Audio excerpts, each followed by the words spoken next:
Good afternoon, everyone, and welcome back to this week's episode of Digital Law News. So this is brought to you by Digital Law and produced by Anson Evaluate. So I'm joined today with my colleague Peter. So I'll just let him introduce himself before we start with the stories. Yep, thanks, Laura. Hello, everyone. We're back with some interesting news stories, in particular around the use of technology when it comes to things like driverless cars, as well as some of the ongoing threats with regards to that we need to be careful of when we're using technology. So I'll hand back to Laura to kick us off. Great, thanks, Peter. So the first story today is in relation to driverless cars. So this is in regards to motorists in driverless cars allowed to check emails and watch TV in traffic jams. So as it says there, basically predicting that the driverless car technology will become legal by the end of the year, and the Department for Transport have published proposals today. When I wrote this, so last week, to permit automated lane keeping systems that let drivers fully relinquish control of a moving vehicle for the first time. So the highway code will be changed to rely on technology, enable motorists to rely on the technology with no human input when cars are travelling at low speeds on the motorway. So I think this is about 37 miles per hour that you can go at a maximum on the motorway if you're going to be relying on this. And it's just saying as well that drivers will be able to take their hands off the steering wheel and eyes off the road when stuck in stop-start traffic as well. Yes, I think this is an interesting step. There's been quite a lot of criticism of it. So you've had people from the highway, the AA, RAC turning around saying, hang on, we shouldn't be making this leap yet. This technology is not really heavily on sale in the UK yet. And the idea of saying, oh, you can now start rolling this out seems to be jumping the gun a bit. In particular, I think they're concerned about the fact that these changes would only apply if you are driving a vehicle on a motorway, so not on a country lane, not on a standard normal carriageway or A road or B road, only on motorways, and only then at a speed of 37 miles an hour or less. So of course you still need to get to the motorway, so you've still got to have the vehicle under the control of the driver to get to the motorway. And also there is that slightly dangerous point when the technology is switched off and the driver assumes control. And apparently there are very often accidents at that point where the driver assumes control. You can imagine, particularly if you're doing it at speed, there could be a change in speed, change in direction that could then mean that the vehicle is potentially at risk of someone going into it or the vehicle going into someone in turn. So you can see why caution is being applied here. But I think it's worth actually sort of looking at this in context. This is the first attempt by the government to say, yes, we would start having this technology on roads in the UK. Bear in mind that 100 years ago, when we first started getting cars on the road at all, it was very heavily regulated. The idea was that you would have a man walking in front of every vehicle. Each vehicle was limited to driving at 3 miles an hour, and the person walking in front would have to carry a large red flag. And that meant, of course, literally, this will not scare the horses, because, of course, at the time, all the traffic on the road was horse-drawn, be it cabs, trams, buses, everything was horse-powered. So literally, you didn't want to frighten the horses. Now, fast forward 100 years, we have the advent of this driving aids and driverless technology in these specific narrowly defined circumstances. But I think part of it is almost the optics of what the decision means. It's in effect saying we are looking at allowing this on UK highways in very specific, limited ways, but we are not prohibiting it. And when you look around the world, when you think that in Saudi Arabia, we've got them building smart cities designed, with 5G technology embedded, so you can have smart vehicles. When you look at the adoption of this in California and other cities where you have nice, big, wide open roads and grid systems, and it's all easily navigable, little old UK needs to show that, look, we're open to the use of this technology as well, albeit it's a bit of a challenge if we're doing it in our centuries-old country roads and narrow city centres that are designed, again, for the use of the horse and the pedestrian, not for the use of the car. So therefore, we're only doing it in these very specific, limited circumstances. But it's a first step. That I think is the key thing to bear in mind. And also, you might think, look, you can only use this at 37 miles an hour on a motorway. But actually, it's the speed below that, as you quite rightly said, Laura. Imagine if you're stuck in heavy congestion on a motorway for an hour and you're sat there on the clutch, snaking forward a little bit, stop, wait for a few minutes, snaking forward again. Imagine just being able to just put the car in auto. You can take your feet off the pedals, hands off the wheel, and just let the car get through that congestion until you then get to the point that you're then running in a bit more open traffic. Then you can assume control of the vehicle. That, I think, is where there is the potential real saving here when it comes to having this enabled on motorways in those low speed conditions.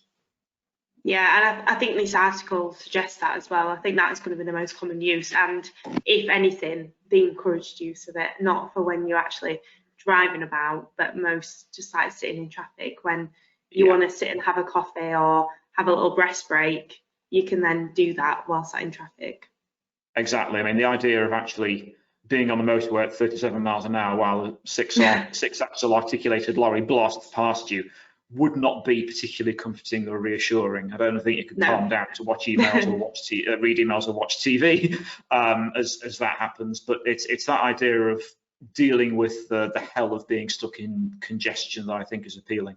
And also, I think we need to think about the benefits of wider adoption of driverless vehicles once the technology is there and it's safe and it works. 85% of road accidents are caused by, I'm afraid, the soft squidgy bit, the driver behind the wheel being at fault, or also bearing in mind that at the moment, your access to a vehicle is limited by if you can get a driving license. So for those who are very elderly and live in rural areas, being able to actually buy a driverless vehicle and have that convey you to the store or to the doctor or to the hospital is going to actually increase the quality of life for the elderly, who at the moment have to go through that sort of every 5 years do a driving test, and at some point probably in their mid to late 70s might be thinking, I've got to now get rid of the vehicle.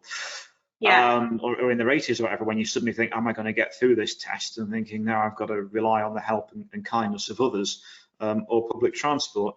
So, or even those who might be visually impaired, who've never been able to have a personal vehicle, actually this would open up options and avenues for them. But we're still, I think, a long way from that.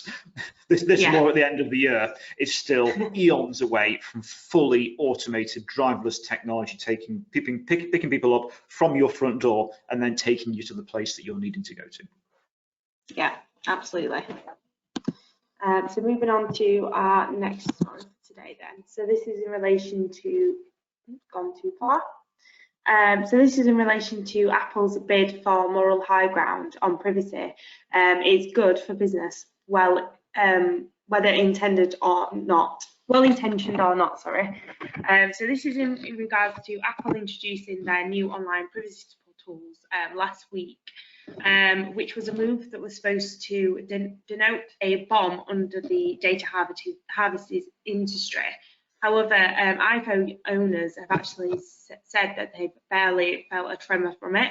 So the person actually writing the article described how he downloaded the Apple's updated operating system and kind of expected to be inundated with alerts seeking permissions to track his movement online and for different apps, etc. However, he said that he didn't notice that at all. He didn't really receive any of these, the benefits of what the update suggested. So privacy campaigners have actually applauded the new safeguards, which they believe will make it harder for private companies to snoop on our digital lives and reap profit from our personal data by selling targeted advertisements. And then there's just a little bit here about adding fuel to the fight between Apple and Facebook over their visions for a digital future, saying that Facebook saying that the digital advertising keeps the web free and open for all and are kind of like into collecting all this personal data, whereas Apple are kind of moving away from that and saying that many people want a safe, private online experience and are willing to pay for it as well. Yeah, thanks, Laura. I think you've explained that very comprehensively. There's not really much to add. I mean, I think the main point here is that by adopting these greater privacy safeguards, I think it's actually better for business, because if you are then selling your goods and services through Apple's systems to users via apps, etc., then you're actually doing it in a way that demonstrates compliance more easily because of these new privacy safeguards that are on there. So, you know, we advise a lot of clients that come to us saying, look, I'm building a new app, I'm building a new website. If you're then doing that through Apple's marketplace, there is less collection of data taking place in a way that might be inconsistent with data protection laws in the UK and Europe. And that means it's easier for an organization to demonstrate compliance with the law, ultimately, because you can say, look, you know, we're using Apple's technology, Apple's terms here for how we operate in that marketplace. And it's easier to then say, look, we've done everything that we can to comply with this, as has Apple. I should actually flag up, I mean, it's not necessarily the collection of data and its use electronically with, as you say, Laura, targeted adverts, but this is a wider problem as a whole. If you take a look at the recent enforcement by the UK Information Commissioner, and I can recommend a couple of excellent posts on Anson Evaluate's website about this, they talk about the purchase and use of personal data, be it emails or mobile phone numbers, for unrestricted marketing by organizations. And that's where enforcement ends up then being carried out, where people are receiving spam texts, spam emails, thousands of them complain to the ICO. The ICO investigates. The organization has got no way of demonstrating how its data has been adequately collected in a manner that is consistent and compatible with GDPR. So therefore, they end up carrying out enforcement. And this is a similar thing, albeit with regards to, rather than email and SMS from that data being collected, this is with regards to then that data being used to serve targeted adverts and being used for other purposes when you're operating online. And that is the way that an awful lot of apps operate. And if you want to know which apps are most invasive, look no further than Facebook, because very often that is taking a huge amount of information from the average device and using that for various practices that you can argue are not consistent with data protection laws. So therefore, this is, I think, an attempt by Apple to put some real distance, some real deep blue sea between them and Google and other platforms, other providers, and how they collect data, and making it clear that they're doing it in a very different way. Yeah, absolutely. Thank you. So moving on to our next story then. So this is in regards to crime going cashless as COVID crisis drives underworld online.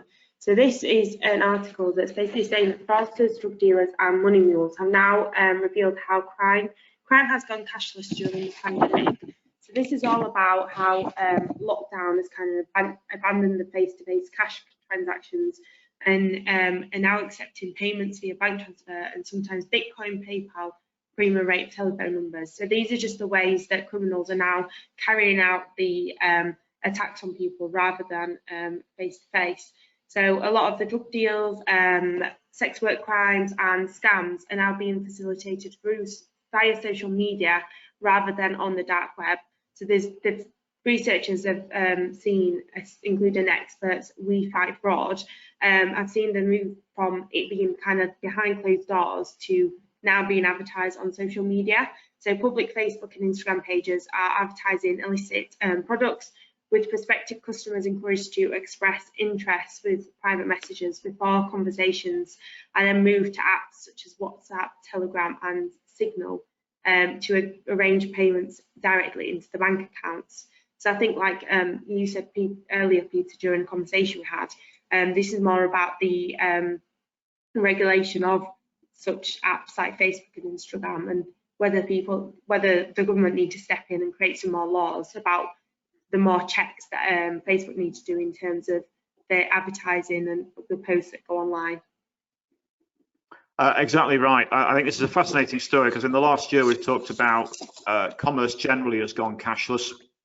You know, with the pandemic, we were particularly worried at one point about transmission through touch and touching surfaces. So suddenly the idea of going and handing over coins to pay for something at a shop or handing over notes. A lot of retailers have said, actually, we'd rather you use cards and discourage the use of cash. And that's tended to be the case when you sort of go into a lot of places now. They just want to do the contactless payment if they can.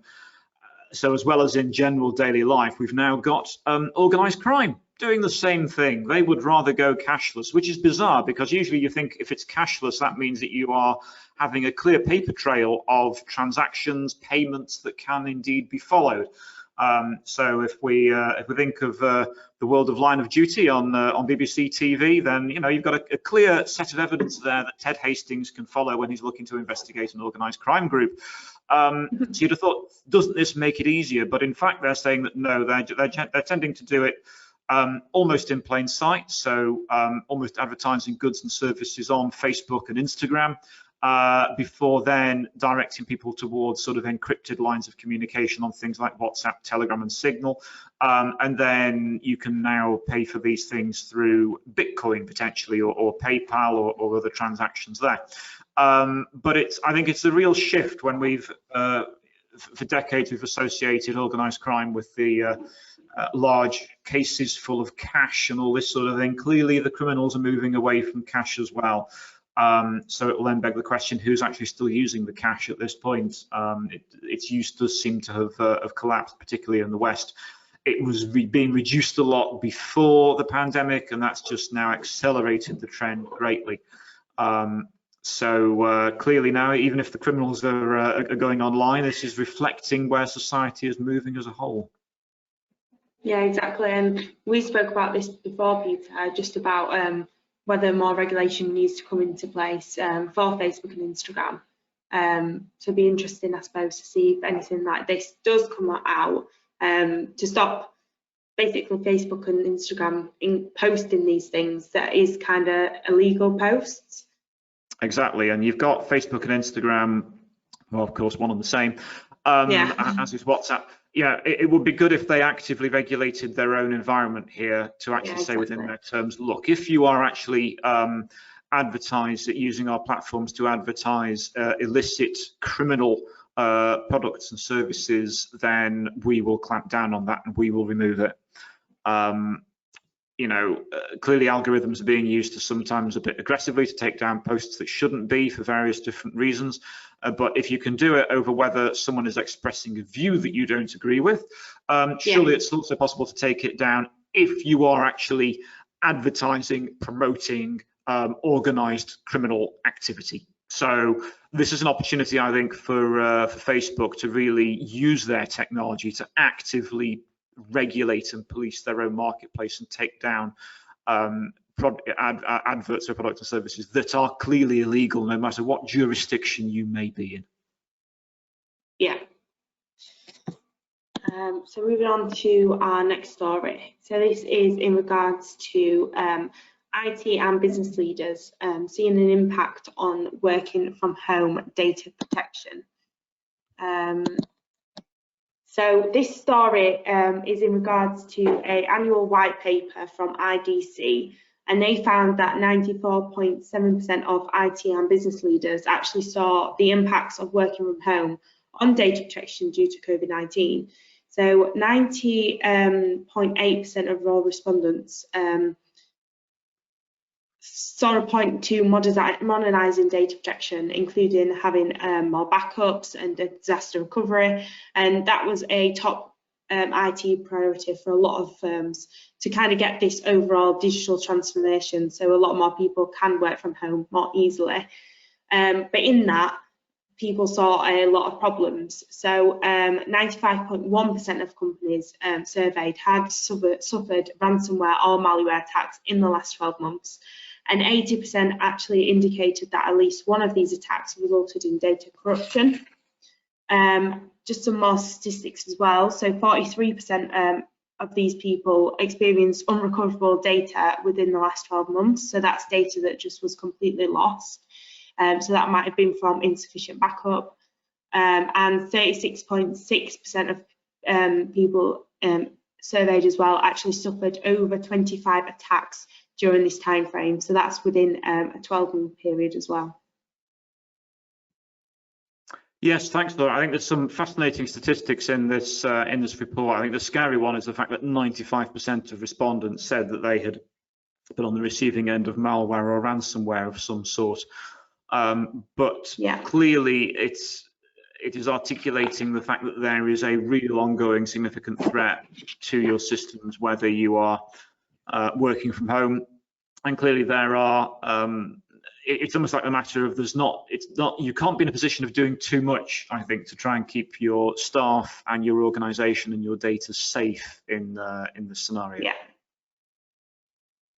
Yeah, 100%. I think this is just kind of a wake-up call and reminding people that although it is people have probably got used to working from home now, not to be complacent in terms of like data protection and making sure you're using like VPNs and splitting your Wi-Fi connection and things like that, just to make sure that like you don't fall victim to a ransomware attack or a malware attack.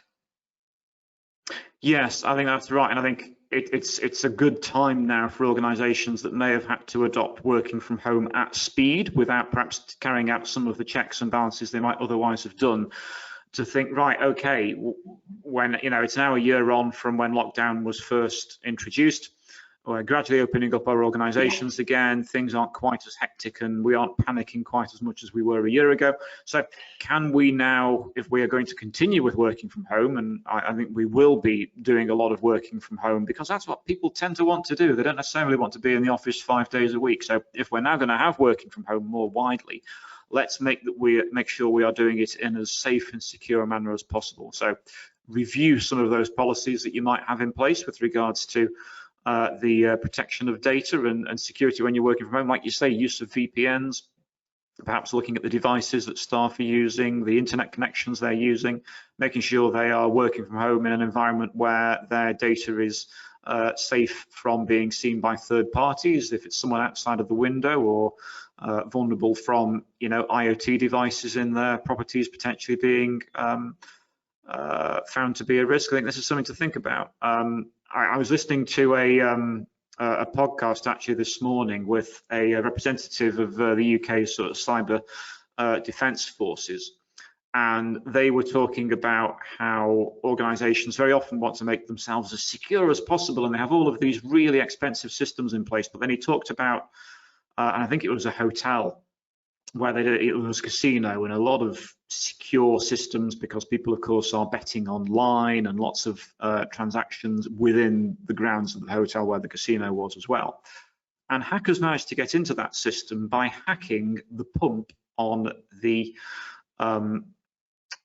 fish tank in the lobby. So one of these big fish tanks with lots of pretty fish in you can look at while you're checking in. And it turned out that they're able to, because the pump on the fish tank was smart, it was IoT, internet enabled, the hackers were able to get into the system through this pump, and then from that they could get into the wider system and start accessing some of the secure payment information. But that was the vulnerability, was the Internet of Things. So if you think about that in a really secure hotel, think about the vulnerabilities at home. Do you have a smart speaker? Do you have other smart enabled technology like a thermostat that you can control on your phone? Is that a vulnerable point that could then give hackers access to your home router, which could then mean that your business devices can be compromised? So it's all these little things are things to now start thinking about while you are now having working from home probably embedded into the culture of your organization going forward. So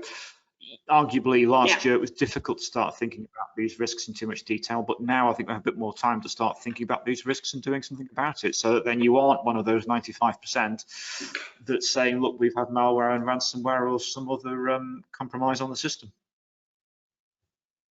Yeah, great. I think you summarised that brilliantly.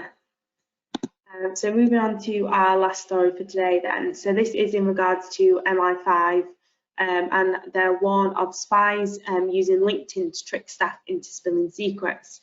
So they're saying that at least 10,000 UK nationals have been approached by fake profiles linked to hostile states on the professional social network LinkedIn, and this is over the past 5 years, according to the MI5. So it's warned users who has accepted such connection requests. They might have been lured into sharing secrets, So a campaign has actually been launched to educate the government and basically improve this threat.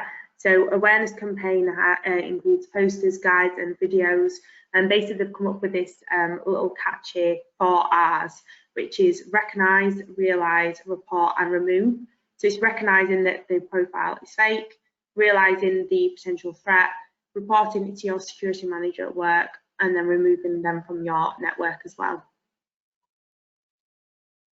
Yeah, I think this is quite timely advice. A year ago, I attended a briefing from the UK National Cybersecurity Centre, and one of the speakers there talked about LinkedIn being a welcome mat for cyber criminals because they can carry all of their surveillance and suddenly start initiating cyber attacks through LinkedIn.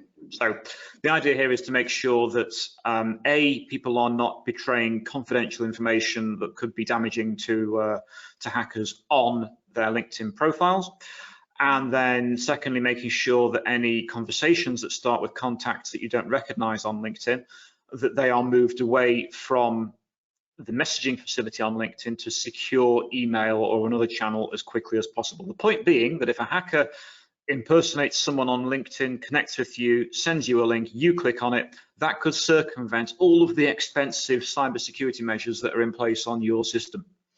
Yeah. So it is a matter of acknowledging that risk and closing it down.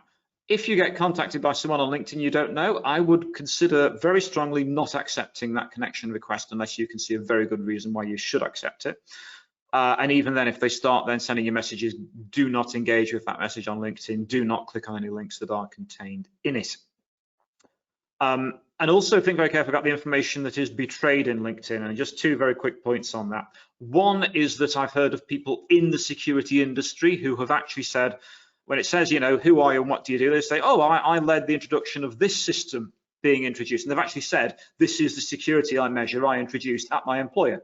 So then a hacker can think, they've got this particular security system in place. So I know that you know, usually closes down about 90% of risks, but I know that system has a black point on these 10% of risks, and can then burrow into an organization because they then know what defenses they're trying to get around. So be careful about that. And the second thing is be careful about the amount of information you betray on a full populated LinkedIn profile.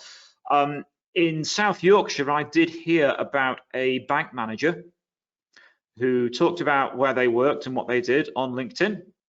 And criminals from that worked out where they lived, where they traveled, where their commute was, and when they did that commute to get to the office. And they ended up working out when the individual was going to the bank, and then actually ended up breaking in at home and holding the family hostage until then the branch manager was able to give them access to the bank vault. Yeah. Or access to whatever it was they were looking for. But that was all through surveillance that was initially started through LinkedIn and looking at all of the information that was on there and all the profiles it linked to and all the information. So I repeat that because it's such a powerful example of sometimes oversharing too much on LinkedIn. So it's a great system, but don't share your entire life story on there, I think, is also the thing to be careful of. Yeah, as well as that of checking your privacy settings in terms of what information people can see. Because I know it's common for you to have an email address on there, but you can actually change it so that that isn't publicly viewed. You can only view it if, for example, you've connected with the person, or you can basically remove that from your profile altogether. So it's probably best to have as little information on there as possible, but just enough to kind of figure out the most important things about you. Exactly right, and that means that then you're only sharing that information potentially with a contact, and then screen your contacts carefully. Yeah, absolutely. So that's everything we've got time for today. So just a reminder of our special offer for our listeners. This is our GDPR compliance manual for legal practices, which is down from £195 to £99. It is available in hard copy and digital copy as well, just for an extra £5 postage and packaging. So I'll just pass over to you, Peter, just to give you a little bit more information about it. Thanks, Laura. So this is the guide that contains forms, templates and checklists to give you a hand when it comes to establishing a culture of complying with GDPR and demonstrating compliance with that across your organisation. So everything from sort of ideas for the format of the meetings that you need to be holding with your risk and compliance staff, through to looking at your file auditing process and all different things you can do to make sure you are embedding compliance with GDPR alongside existing measures that you're already taking to keep your organisation safe and secure. It is a guide for law firms, but we've also found that those in other highly regulated sectors have found it useful as well. So everyone from accountants to those in medicine, pharmaceuticals, education, they've also found this guide to be quite helpful. Great, thank you. So just a big thank you as well to Anson Evaluate for helping us produce this webinar. So Anson Evaluate, for those who don't know, are a training, webinar and consulting service, and they provide a lot of training and consulting services to businesses up around the UK and in other parts of the world as well, in relation to data protection, cybersecurity and other factors. So I have put their website on the screen, which is ansonevaluate.com, and their email address, which is admin@ansonevaluate.com. If anyone wants a webinar producing or any training provided, just send them an email and they'll be able to help. Indeed, and I can also recommend some of the social media produced by Anson Evaluate, as well as some of the blog posts with regards to the ICO and patterns there of enforcement. Great, thanks. So that's everything we've got time for today. So thank you once again for everyone for listening. Just as a reminder, this webinar is available as a podcast as well. It is available on all the popular podcasting systems, yeah. And we will be back next week for another episode. So thank you very much for listening, and we hope to see you next week.